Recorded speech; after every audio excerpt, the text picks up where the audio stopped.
Hello guys, চলে আসলাম ভালোবাসা কি অপরাধ অষ্টম পর্ব, শেষ চেষ্টা। এদিকে অর্ণব কিছু একটা বুঝতে পারে। অনেক খোঁজাখুঁজির পর অবশেষে সে জানতে পারে মায়ার বিয়ে ঠিক হয়ে গেছে। এই খবর শুনে যেন তার পৃথিবী থেমে যায়। সে এক মুহূর্ত দেরি করে না। পরের দিন সকালেই মায়ার বাড়ির সামনে গিয়ে দাঁড়ায়।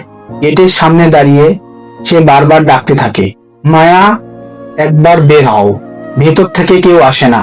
মায়া একবার বের হও, ভেতর থেকে কেউ আসে না। হঠাৎ মায়ার ভাই বের হয়ে আসে। তুমি আবার এখানে কেন? অর্ণব দৃঢ় কণ্ঠে বলে, আমি মায়ার সাথে কথা বলতে চাই, তার সাথে তোমার কোনো সম্পর্ক নেই।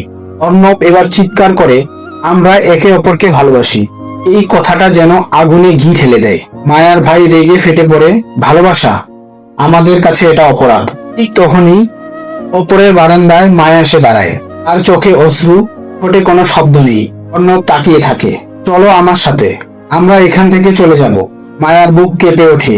একদিকে ভালোবাসা, অন্যদিকে পরিবার, সমাজ, ভয়। সে স্থির হয়ে দাঁড়িয়ে থাকে, কোনো উত্তর দেয় না, শুধু চোখের পানি ঝরে পড়ে।